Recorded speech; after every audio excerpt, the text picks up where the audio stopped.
Un objectif, fondamentalement, il répond à une question vitale.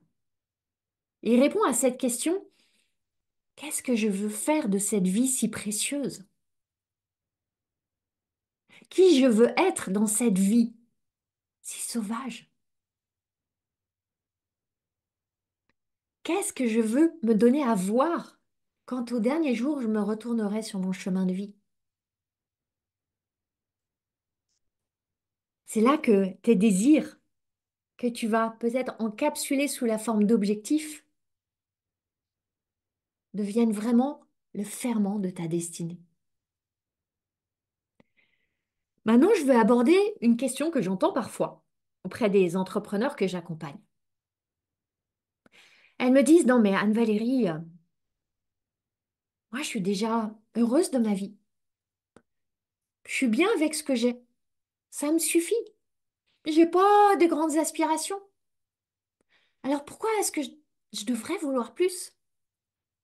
Pourquoi vouloir la croissance à tout prix? Puisque cela me suffit.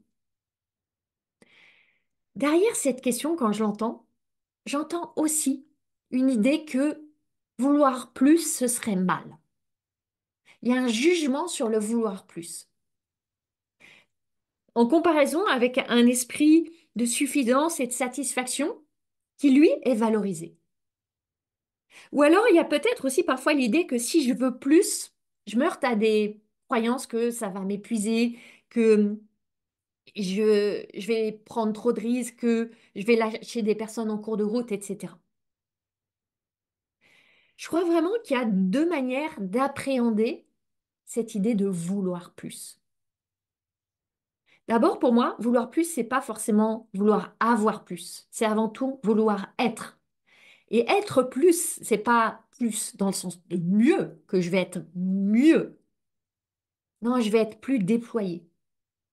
Comme si j'avais les ailes encore un peu repliées le long de mon corps et j'allais les déployer. Est-ce que c'est mieux un oiseau qui a les ailes repliées le long de son corps ou qu'elles soient déployées? Non, il est ni plus beau, ni plus moche, ni plus grand, ni plus petit.